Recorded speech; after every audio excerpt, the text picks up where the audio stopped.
Alrighty. Well, cold start on the old 8700, although it's really not that cold anymore. About a half hour ago, before the sun started doing its thing, it was a little chilly.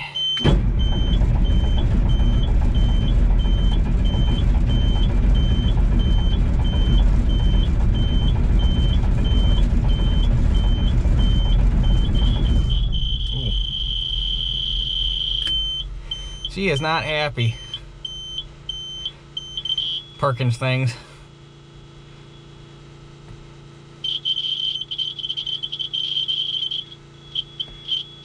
Tell you one thing, their little beeper they put here in the monitor. Oh.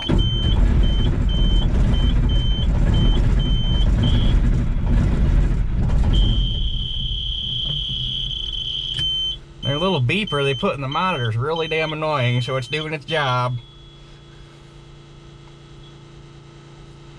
Come on, darling. In its defense, it did get down to like 28 degrees last night, so. Oh! Oh, there she goes, boys. There she goes. She is angry.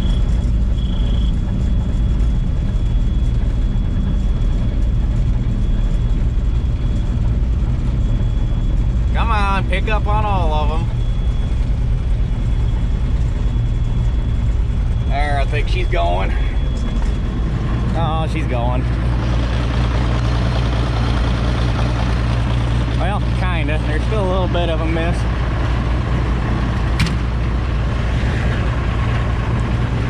So,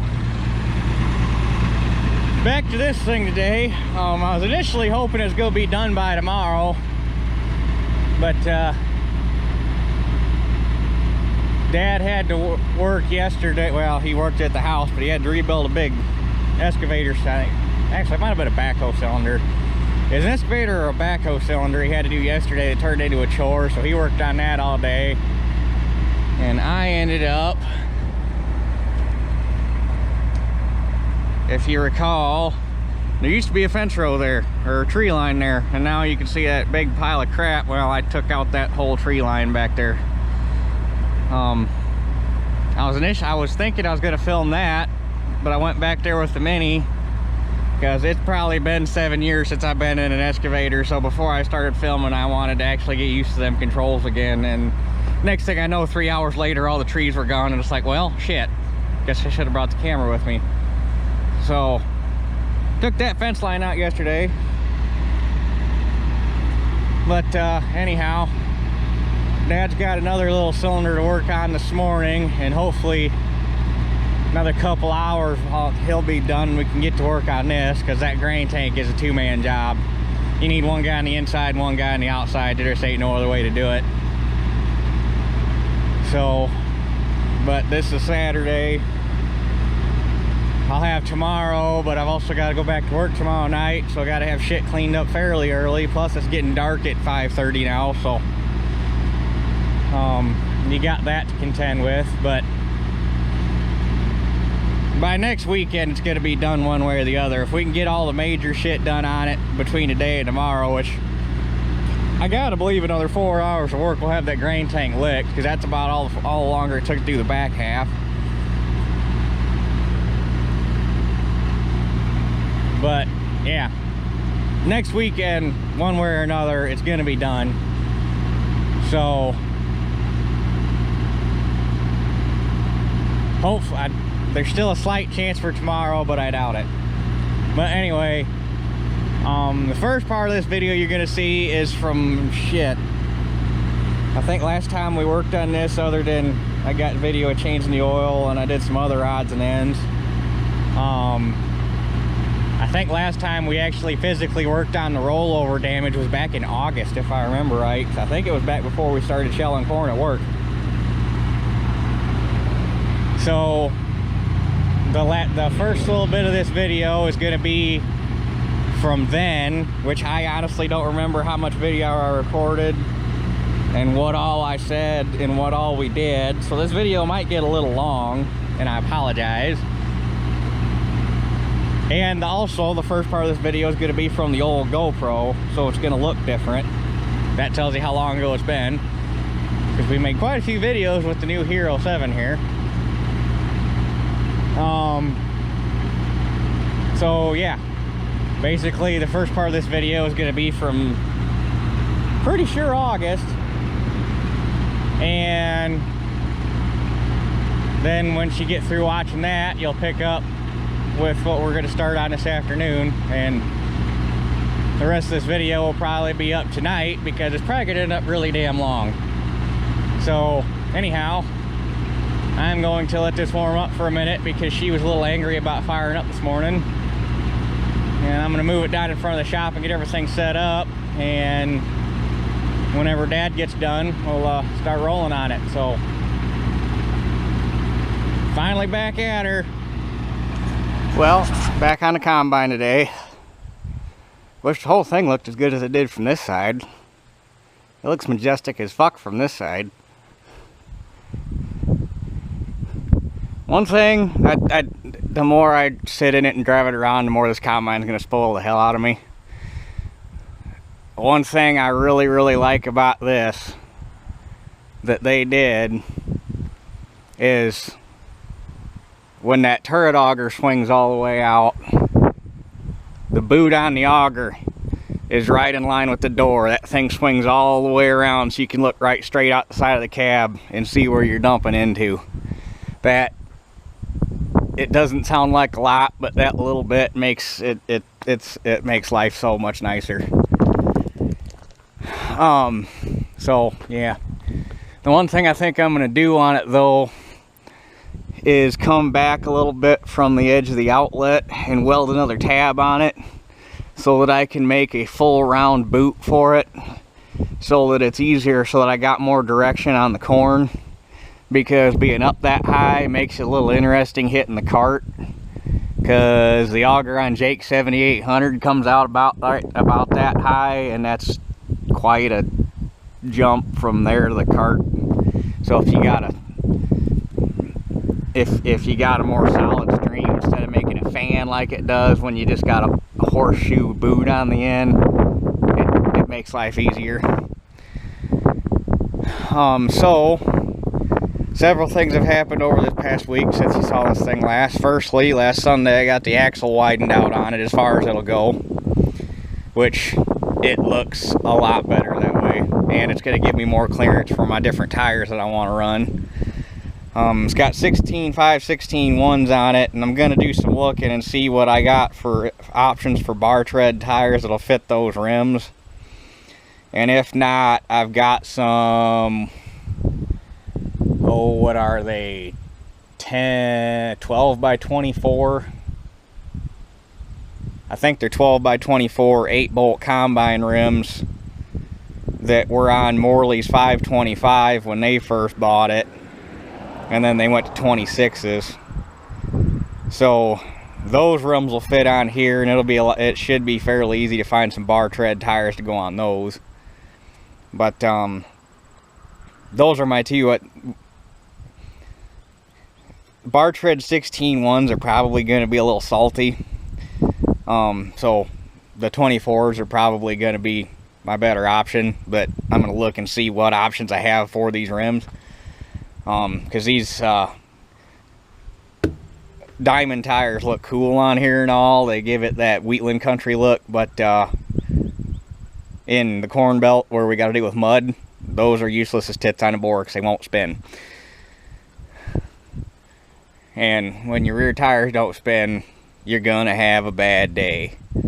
So anyway, got the rear axle widened out. That went way better than I thought. I figured the spindle sections were going to be stuck inside the center tube, and I got on them with a porta power. We had enough extensions that I could go. I pushed from here to here in between them, and I just did one side at a time, and just with our 4-ton porta powers, I was able to jack it apart. And basically all I did, I started with this side because there was less shit, 'cause it doesn't have the steering cylinder on it. And I took all the bolts out of the tie rod and basically just pushed the spindle section out until the spindle turned and bucked up against the stop, and then that allowed me to push on both the axle house or axle tube and the tie rod at the same time, and everything pushed apart, which surprised the hell out of me, because I figured even if the axle came apart, I figured I'd have fought that tie rod. But I just put some pressure on it, smacked it with a hammer a couple times. You saw some rust kind of fall out of this. Oh, there's a split in there. I think it's in the back side. Yeah, you saw some rust kind of bubble up out of that split, and that thing came right apart. I think that whole split, or separating that whole axle, only took me about 1 hour and 20 minutes. I figured it would have been a whole day ordeal. So that's done. What else? Oh, the rotary screen is done and on, and it goes roundy round. That turned into an ordeal. Not really. Well, here, I'll just show you. Oh, except I ain't gonna be able to reach. Hold on.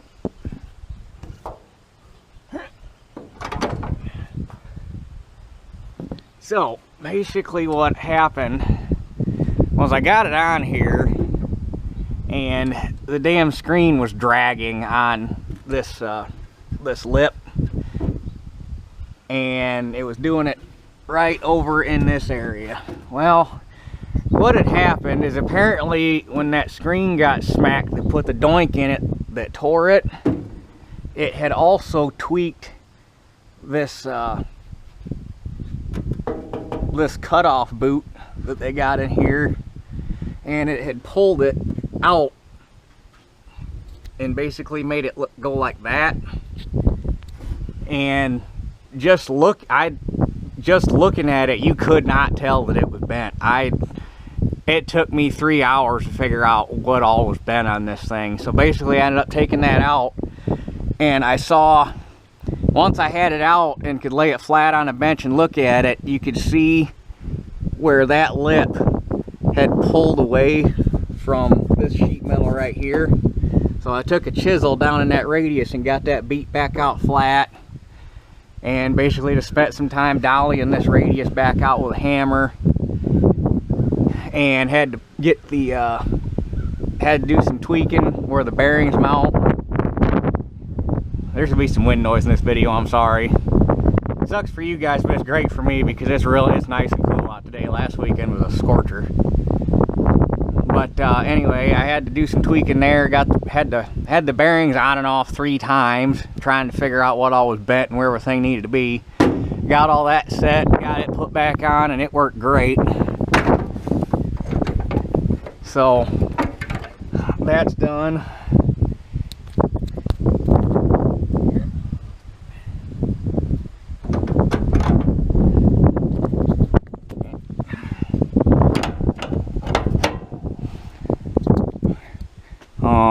The seal went on, everything.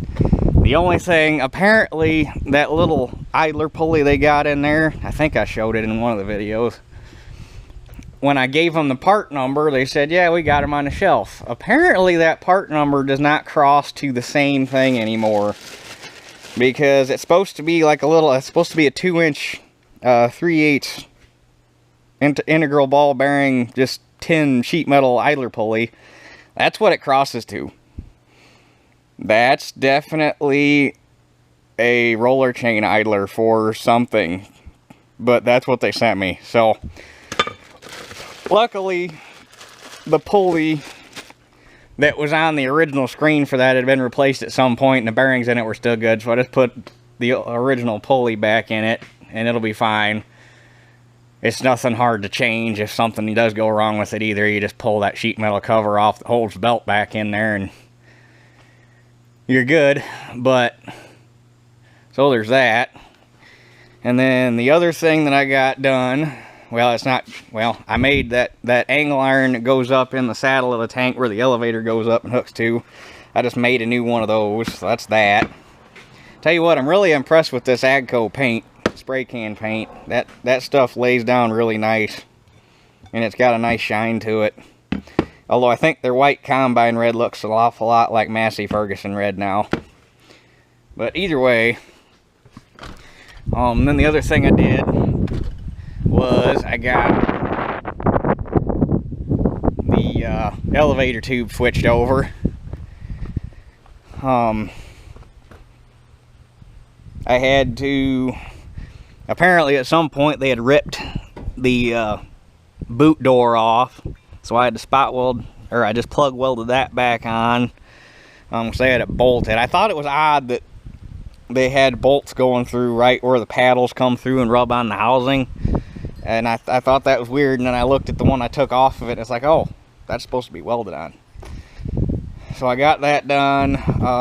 What else? There really wasn't a whole lot I had to do to it other than take the top off and bolt, or I took the top off the old elevator and bolted on this tube and pulled the elevator chain back through, and that was basically it. I do have to swap this pulley because I don't know how well you can see it, but it's like that. Apparently it got pushed in when it smacked the side of the tank, which is fine. The elevator that I got for parts has this pulley on it, and I got that. That's what I was working on all morning, was I got that pulley off, and I got this chain guard straightened out somehow, miraculously. If you remember how wadded up that thing was, I never thought I'd get it flat, but it actually came out pretty good in the shop press. So that's ready. And I got that pulley off that other elevator top. But I'm going to take that pulley and that shield over my buddy Tyler and have him sandblast them, because I had to pour some heat on that pulley to get it off, and I had to do some welding on that shield to get it, or fix some cracks in it. So they're in the back of my truck. I'm going to run those over tonight. But anyway, on to some work. Gotta carry the porta power and all that fun shit up there so that we can start beating on the side of that grain tank. Fun. Well, I guess it's time to make the big push. Start making the big push. Had to cobble an extension for our porta power so I could reach all the way across the tank, but it works pretty good.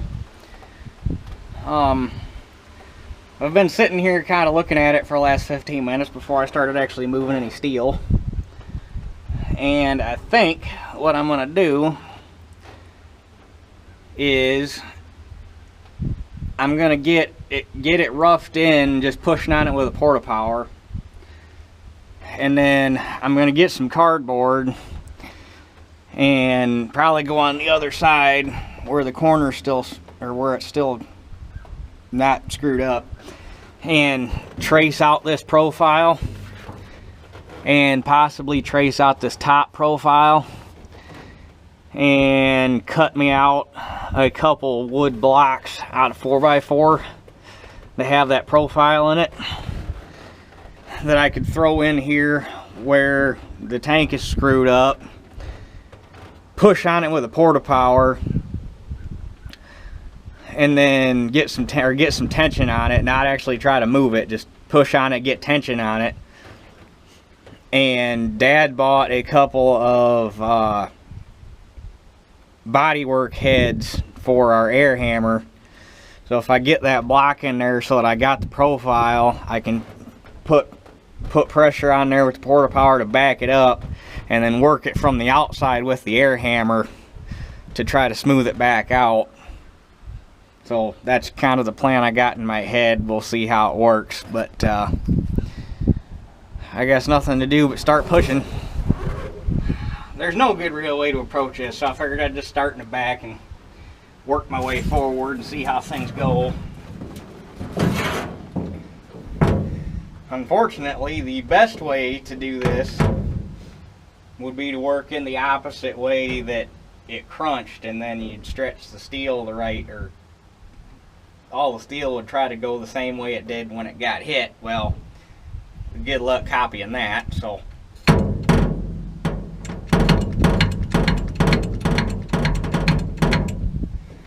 Okay.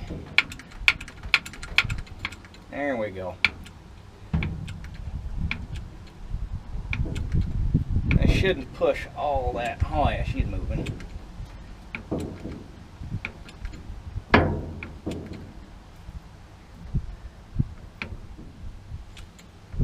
Oh.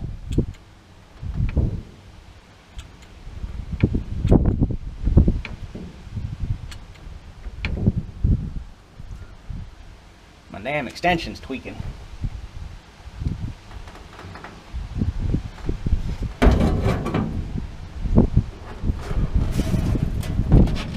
was kind of afraid of that. And there's no good place to work in here.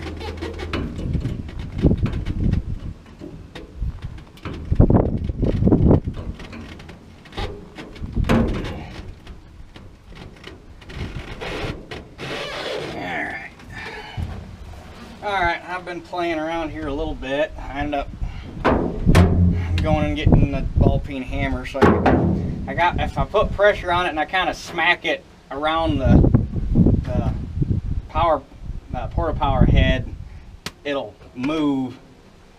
I got that pushed back better than it was. I'm probably gonna. Dad's using the shop, so I can't get the combine up far enough to drag the air hose out here. That'll probably be tomorrow's project. Once I get an air hose out here, I can get on it with the air hammer and use that. You don't have a bunch of hammer doinks in it. Well, like I say, my goal here is to get everything kind of roughed in.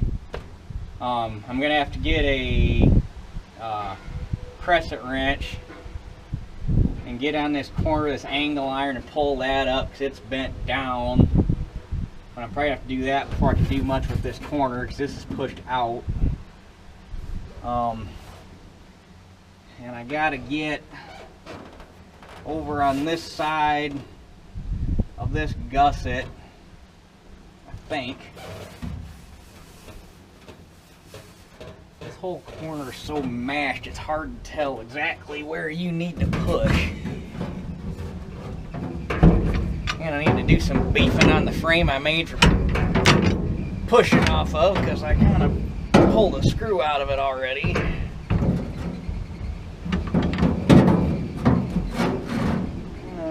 Somewhere in there maybe.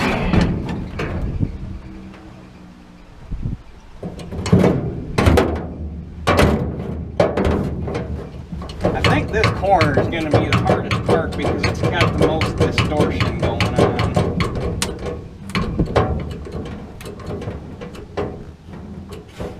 And it's got this gusset right here, which is going to make life kind of hard as far as pushing it back out straight. Oops.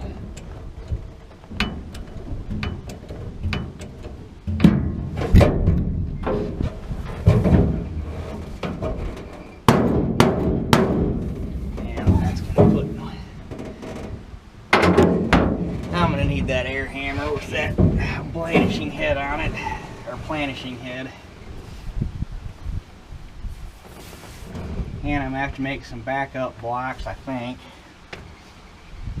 This is a two-man job. You almost need a guy on the outside holding a backup hammer, or probably a piece of big box tube or something would be ideal. Something you can hold up against there so you got something flat to hammer against, and somebody be in here with the air hammer kind of working around to get everything pushed back out. But this area right in here around this gusset has a massive amount of distortion, and this is going to be kind of hard. But I got it moved enough to where we could probably start working on it with some air tools.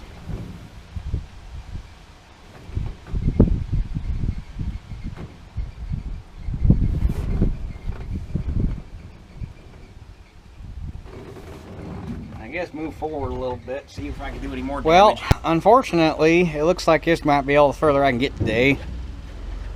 I didn't really get a whole lot done, but unfortunately everything I try, it's like, well, this is going to be a lot easier with two people because I can't really make anything work.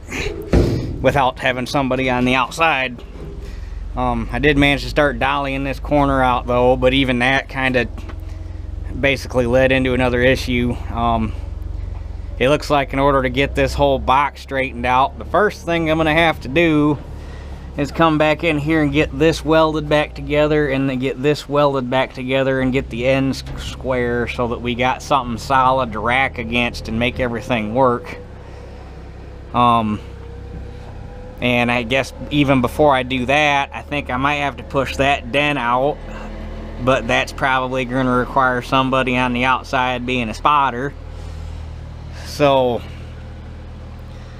and it also looks like I'm going to have to take this angle loose, because it looks like from right here forward it actually might be kicked in just a hair, which if it is, that's going to be fun to get out. But yeah, looks like everything from here on out is going to be a two-man job, so you're going to have to wait for tomorrow when Dad's not busy. So I guess we will catch you in the morning.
it'll stay. Okay, bolts. Overbend it just a little more.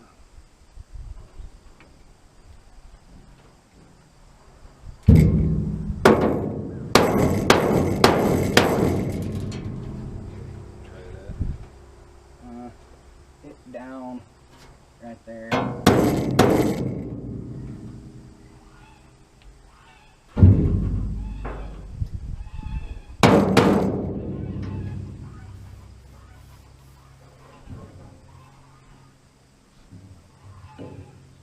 Almost acts like I need to hook right behind that bolt.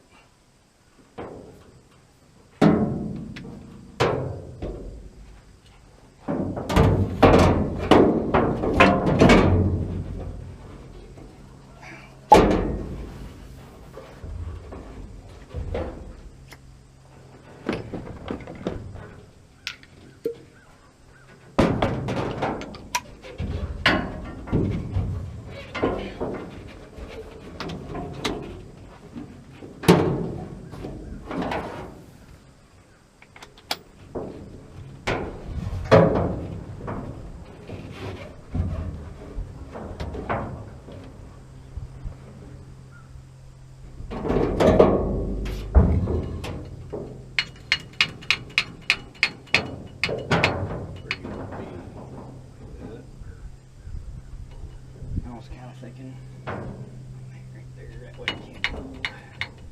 Side.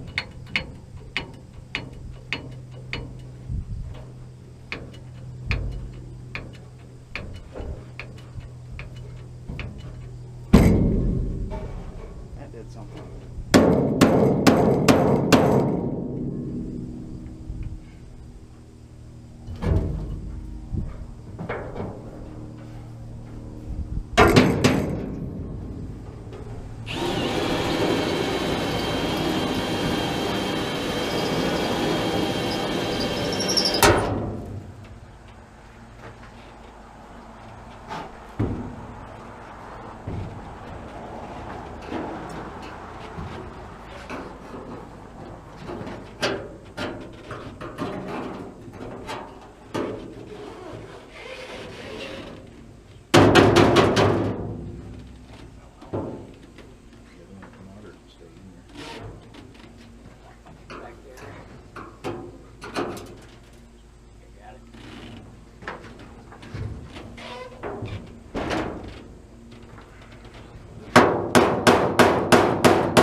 Let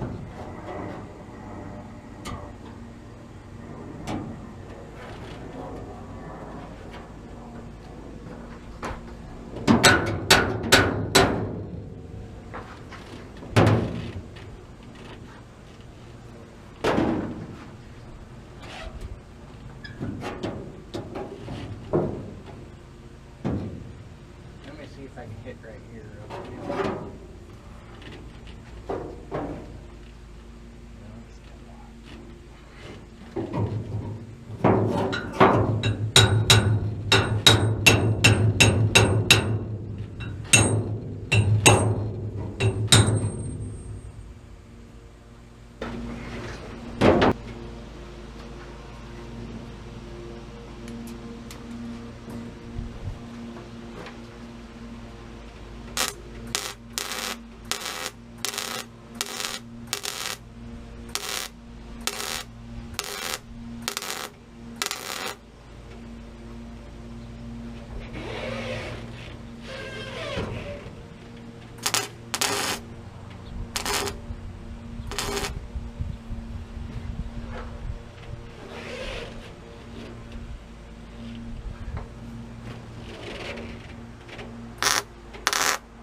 right, we're finally rolling here after a few interruptions. So you can probably hear Dad's up banging on sheet metal, and this is one of the well, actually this is the main brace that goes side to side through the tank, and the elevator is going to be right here, and then that's the unload auger side of the tank. So obviously when the unload elevator took the hit, it pushed on this and bent it, and you can kind of see it right here. It starts, it's got a yeet to it, so got to get that pushed out straight.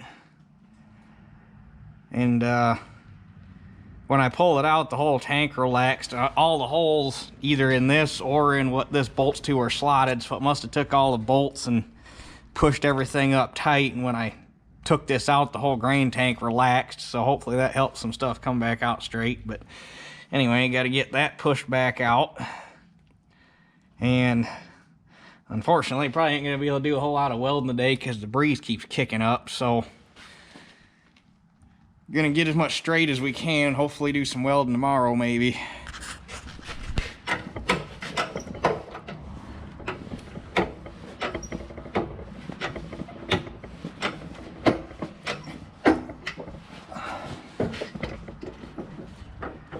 And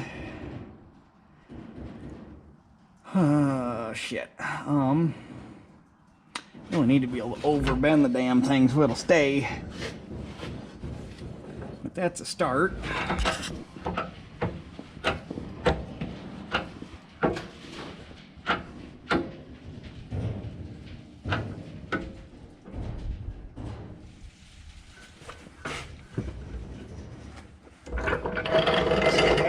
There.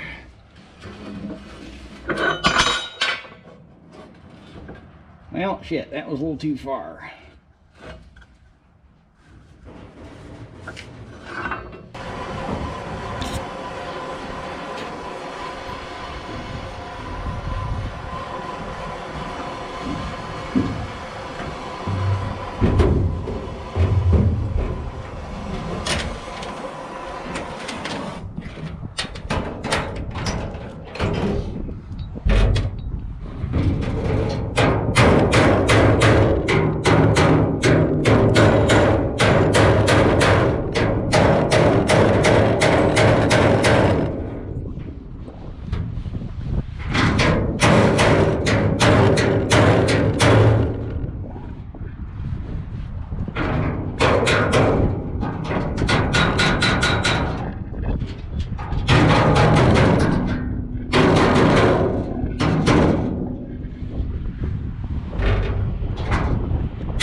Well, we've got pretty much everything straight as it's gonna get. Last thing we got to do is come in here and weld this back, and that corner right there needs welded back up. And then there's another piece like this that goes right there that needs welded back in. And possibly do a little bit more straightening after that. And should, in theory, be able to start putting pieces back on instead of taking shit off. So that's gonna be handy.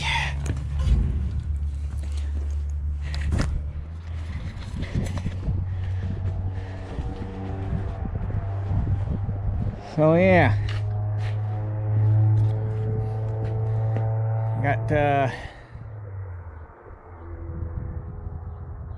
not a whole lot more actual repair work to do to it, and like I say, it's probably gonna be as good as it's gonna get. It's never gonna be perfect, short of finding a parts combine and or not taking the grain tank completely off that and bolting a new grain tank on it would be the only way you're gonna make it any better.